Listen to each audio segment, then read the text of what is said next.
जैसा कि श्रोता हमारे साथ आज भरतनाट्यम और कथक में पारंगत जो कलाकार हैं श्वेता देवेंद्र जी, वो भोपाल से हमारे साथ पधारी हुई हैं और अपनी प्रस्तुति आज खजुराहो नृत्य महोत्सव में देने के लिए हमारे समक्ष उपस्थित हैं। तो एक छोटा सा उनका जीवन परिचय हम जान लेते हैं। तो मैम, सबसे पहले आपका स्वागत है खजुराहो की भूमि पर, हम सभी की तरफ से और आकाशवाणी की तरफ से भी। तो अपना एक संक्षिप्त सा जीवन परिचय मैम प्लीज। जैसा कि बताया सर ने, मेरा नाम श्वेता देवेंद्र है। मैं भोपाल से मध्य प्रदेश से हूँ और भरतनाट्यम नृत्यांगना हूँ। बहुत छोटी उम्र से, 6 साल की उम्र से ही मैंने भरतनाट्यम सीखना शुरू किया गुरु शंकर हुम्बल जी के गाइडेंस में। करीबन 20 साल तक मैं उनसे सीखती रही। उसके बाद अभी प्रेजेंटली मैं गुरु पद्मश्री गीता चंद्रन जी की शिष्या हूं, जो कि दिल्ली में नाट्य वृक्ष नाम की संस्था चलाती है। जैसा कि मैम अभी आपने बताया कि इतनी कठिन तपस्या आपने की है और इतनी छोटी उम्र में भरतनाट्यम और कथक या जो भी हमारे मतलब जो कल्चरल है, जो हमारा ट्रेडिशन है भारत का, वो आपने निश्चित तौर से सीखना प्रारंभ कर दिया था। तो इसके लिए आपको कहाँ से प्रेरणा मिली कि हम किस तरह से, क्योंकि जो आपकी उम्र है उस उम्र में सामान्यतः क्या होता है कि बच्चे जो होते हैं वो फिल्मों की तरफ आकर्षित ज्यादा होते हैं और वो क्या करते हैं कि जो हमारे वेस्टर्न डांस है उन पर आते हैं। तो वो आपको एक प्रेरणा कहाँ से मिली? एक्चुअली जब मैंने सीखना शुरू किया तो मैं 6 साल की थी। 6 साल के बच्चे को इतनी समझ नहीं होती है कि क्लासिकल डांस क्या होता है या वेस्टर्न डांस क्या होता है। वो तो फिल्म जो टीवी में देखता है उसी की तरफ आकर्षित होते हैं।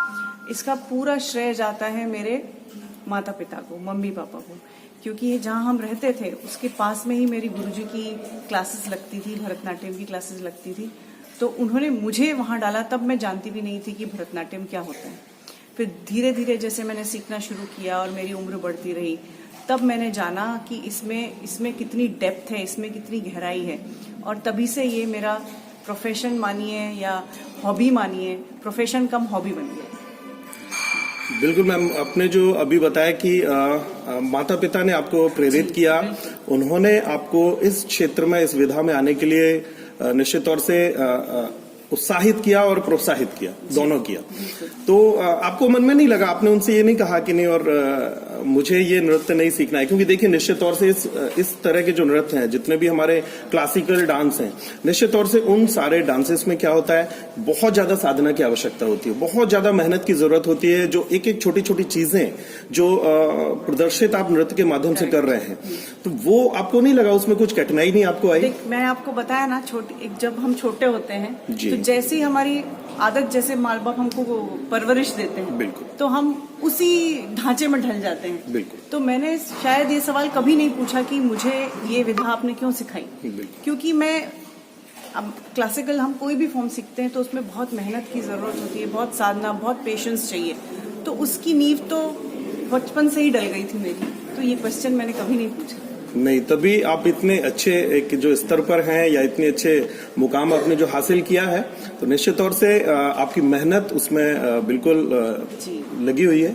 और आजकल आपने देखा होगा कि जो आजकल की जो जनरेशन है वो सामान्यतः, आप टेलीविजन पे देख लीजिए, कहीं भी देख लीजिए, तो सामान्यतः ये होता है कि जब बच्चों से कहा जाता है क्लासिकल डांस या किसी चीज के लिए, तो वो लोग इसकी तरफ बिल्कुल भी आकर्षित नहीं होते हैं।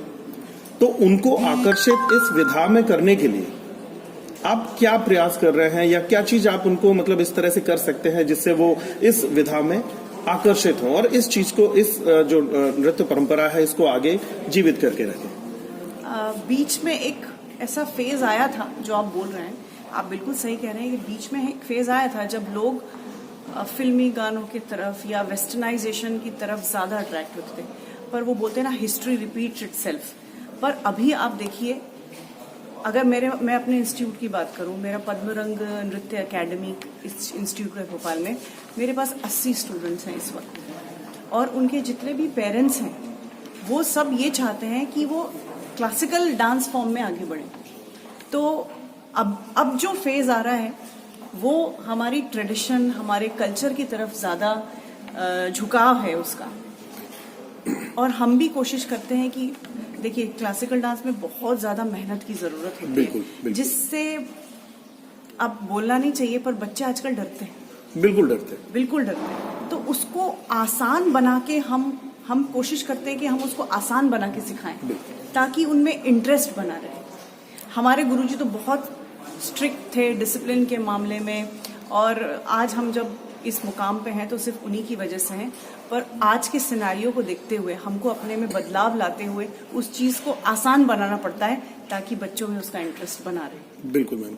और एक चीज और मैं आपसे जानना चाहूंगा कि अभी जैसे आप रियाज करती हैं, जितना भी आप, तो कितना समय लगभग आपको देना होता है और ताकि जो परफेक्शन है वो आ सके? हम लोग रियाज तो रोज ही करते हैं, रोज आप मानिए हमारे इवनिंग टाइम पूरा रियाज में जाता है। और जब कोई हम परफॉर्मेंस करने जाते हैं तो हम दिन भर प्रैक्टिस करते रहते हैं। और मेरे पास स्टूडेंट्स भी इतने अच्छे हैं कि वो कभी नहीं ये बोलते कि आज हम नहीं आ पाएंगे या कल हम नहीं आ पाएंगे। तो मैं बहुत फॉर्चुनेट हूँ, मैं बहुत ब्लेस्ड हूँ कि मेरे पास ऐसी टीम है जो। मैं इस जगह पे आपसे ये कहूंगा कि ये आप तो देखिए फॉर्चुनेट हैं, बहुत अच्छी चीज है। ये आपकी मेहनत भी है, बिल्कुल। क्योंकि अगर आप उनको एक बहुत अच्छी तालीम दे रहे हैं तो निश्चित तौर से आपके जो छात्र छात्रा हैं जितने भी सीख रहे हैं वो निश्चित तौर से आपकी तरफ आना शुरू करेंगे कि नहीं, मुझे ये डांस की जो विधा है ये मुझे सीखना ही है। अगर वो बोरिंग हो जाएगी तो निश्चित तौर से वो नहीं सीखेंगे। ठीक है ना? तो ये एक आपकी क्वालिटी है और आपने इतना आगे उसको जीवंत करके रखा हुआ है। कोशिश जारी है मेरी। बिल्कुल। तो लगभग मतलब मैं कह सकता हूँ कि करीब 3-4 घंटे पर डे आप नहीं पड़ता है। जी। क्लासिकल डांस में ये तो है ही कि अगर आप रियाज नहीं करेंगे, प्रैक्टिस नहीं करेंगे तो आप फॉर्म में नहीं रह पाएंगे। बिल्कुल। दूसरा एक और चीज मैं जानना चाहूंगा कि अभी आपके साथ जो परफॉर्मेंस करेंगे, अभी आपके साथ जो टीम में आए हुए हैं, थोड़ा सा उनके बारे में भी मैं जानना चाहूंगा। मेरे साथ मेरी 6 शिष्याएं हैं। अश्विनी नंद कुमार, अदिति बांगरे, मालविका पाठक, ऐश्वर्या मुदलियार, उपुल भटनागर, वैष्णवी अय्यर, ये 6 लोग मेरे साथ हैं और ये मेरे सबसे सीनियर स्टूडेंट्स हैं मेरी एकेडमी के। और हम लोग पूरी टीम में 14 लोग हैं। मेरे साथ जो कथक करेंगी उनके भी 6 शिष्याएं उनके साथ हैं, क्षमा मालवीय जी के साथ। चलिए। और अब आप सभी लोग आए हुए हैं खजुराहो नृत्य महोत्सव में अपनी प्रस्तुति देने के लिए। पहली बार यहाँ पर आप खजुराहो आए हुए हैं, तो जो नृत्य महोत्सव है उसमें जो खजुराहो का जो इंटरनेशनल फेस्टिवल है, डांस फेस्टिवल है, उसमें आप जो परफॉर्मेंस करेंगे तो आपको कैसा महसूस हो रहा है? अभी कितनी एक जो अंदर से खुशी होती है, या मतलब जो एक्साइटमेंट है जो मन में, क्या किस तरह के विचार आ रहे हैं अभी? ये एक्साइटमेंट हमें पिछले साल से थी। हम लोग पिछले साल जो मेरी शिष्याएं हैं, खजुराहो नृत्य में एक नया उन्होंने एक नई विधा डाली है जिसको बोलते हैं नेपथ्य। एक नई सीरीज है नेपथ्य। जी बिल्कुल बिल्कुल। जिसमें हर एक क्लासिकल डांस को हर साल वो एक क्लासिकल डांस को पुटअप करते हैं कि उसकी कॉस्ट्यूम क्या, उसकी ज्वेलरी क्या, उसकी हिस्ट्री क्या, उसकी बेसिक्स क्या। तो लास्ट ईयर भरतनाट्यम के ऊपर बेस था नेपथ्य, जिसमें मेरी शिष्याओं ने पूरे 7 दिन नेपथ्य में प्रेजेंटेशन दी थी। तब से ही हमारे मन में था कि हमको अब मेन स्टेज पे परफॉर्म करना है, और वो जो हमारा सपना था वो आज साकार हो गया है। और हम लोग बहुत एक्साइटेड हैं और बहुत थैंकफुल हैं government of culture Madhya Pradesh के कि उन्होंने हमें ये चांस दिया। बिल्कुल मैम, बहुत अच्छा है। और अभी एक चीज और मैं आपसे जानना चाहूंगा कि जैसे जब आप जो भी नेशनल या इंटरनेशनल जो भी स्टेजेस हैं, अभी कहाँ कहाँ परफॉर्मेंस दे चुके हैं? मैंने festival of India Ghana Africa में 2018 में प्रेजेंटेशन दिया था। उसके बाद फिर festival of India Glasgow UK में भी प्रेजेंटेशन में भरतनाट्यम का कर चुकी हूँ। तो दोनों जगह के जो हमारे दर्शक हैं, जैसे आप भारत में भी आपने प्रस्तुतियां दी हैं और आपने अब्रॉड में भी दी हुई हैं, तो दोनों जगह के जो दर्शक हैं उन दोनों जगह के दर्शकों में किस तरह का आपने अंतर देखा, या उनके जो डांस के लिए या जो कल्चरल जो हमारा भारत का जो भरतनाट्यम है, तो वो उसको लेकर के उनके मन में कितनी मतलब एक एक्साइटमेंट, या उनको कितना अच्छा लग रहा था उस चीज को? जब भी कोई इंडियन क्लासिकल डांस हम बाहर परफॉर्म करते हैं तो वहाँ के लोग बहुत ज़्यादा हमारे कल्चर की तरफ अट्रैक्टेड हैं। अभी खजुराहो में भी आप देखिए कितने लोग ऐसे फॉरेन सब कमीशन से आए हुए हैं।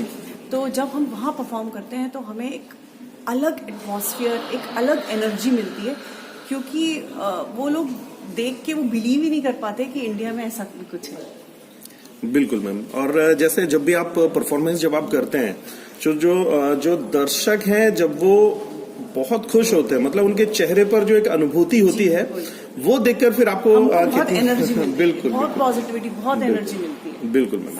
तो हमारे जो दर्शक या जो हमारे श्रोता हैं, जो हमारे सुन रहे हैं, तो उनके लिए आप क्या कहना चाहेंगे कि किस तरह से वो इस नृत्य से जुड़ सकते हैं, या किस तरह से वो अपना समय निकाल करके जो हमारी विधाएं हैं उन विधाओं को सीख सकते हैं, और उनके लिए क्या आप संदेश देना चाहेंगे? आज के यूथ के लिए मैं यही संदेश दूंगी कि जो हमारा कल्चर है, जो हमारा ट्रेडिशन है, जो हमारे डांसेस हैं, क्लासिकल डांसेस हैं, क्लासिक म्यूजिक फॉर्म्स हैं, वो हमें बहुत सहेज के रखना है, क्योंकि यही हमारा फॉर्च्यून है। तो इसको आगे बढ़ें और इसको सीखें। और ये एक तरह की, आप मान लीजिए, एक व्यायाम है, एक तरह का मेडिटेशन है, योगा है, इसमें सब कुछ शामिल है जो आपके एक हेल्दी बीइंग के लिए बहुत जरूरी है। और मेरा एक और संदेश है कि जीवन में एक गुरु का होना बहुत जरूरी है। गुरु अगर है तो आप सही रास्ते पे जाएंगे, भटकेंगे नहीं। ये मैंने पर्सनली मेरा जो पर्सनल एक्सपीरियंस है वो यही कहता है कि आपको एक गुरु होना आपकी लाइफ में बहुत जरूरी है। चलते चलते मैम एक क्वेश्चन और मैं पूछना चाहूंगा आपसे कि जैसा कि आप इस नृत्य विधाओं को सीखने के लिए निश्चित तौर से हमारे शरीर में थोड़ा सा एनर्जी ज्यादा होने की जरूरत है, और क्योंकि आजकल जो है लोग निश्चित तौर से जो कुछ डाइट ऐसी ले रहे हैं कि जो ठीक नहीं है, तो वो कुछ स्पेशल टाइप की डाइट या कुछ इस तरह से कुछ करना पड़ता है क्या उसको, मतलब बॉडी को प्रॉपर मूवमेंट कराने के लिए? आप बॉडी को जैसा बना देंगे ना वो वैसा हो जाएगा। आजकल जैसे अभी कोरोना के 2 साल गुजरे, हम लोग घर में ही रहे, तो हमारा खान पान बहुत ज्यादा बिगड़ गया है। मैंने देखा है कई लोगों को पहले कैसे थे और अब कैसे हो चुके हैं। तो उसको अगर हमें ठीक करना है तो कोई ना कोई एक्टिविटी आपको करनी ही चाहिए, और उसके लिए बेस्ट एक्टिविटी है क्लासिकल डांसेस। अगर आप पूरे वक्त मतलब कोई भी आप फिजिकल एक्टिविटी करते हैं तो आपको डाइट की तो कोई जरूरत नहीं पड़नी चाहिए। हाँ, खान पान सुधारने की बहुत जरूरत है। हमें ये देखना चाहिए कि हमारी बॉडी के लिए क्या अच्छा है, क्या नहीं है। चलिए मैम, बिल्कुल बहुत अच्छा लगा आपसे बात करके, और हमारे जो भी श्रोता हैं वो निश्चित तौर से आपकी बातें सुनकर प्रेरणा में जरूर आएंगे, और कुछ नया करने के लिए, कुछ नई चीजों को सीखने के लिए निश्चित तौर से आगे आएंगे। और आप जो हमारी पारंपरिक विधाएं हैं उनको आप अभी भी जीवंत किए हुए हैं, आगे भी कर रहे हैं। इसके लिए मैम बहुत सारी शुभकामनाएं आपको। धन्यवाद। और जो परफॉर्मेंस आपका कल होगा तो उसके लिए मैम बहुत सारी शुभकामनाएं, ढेर सारी धन्यवाद, बहुत बहुत धन्यवाद।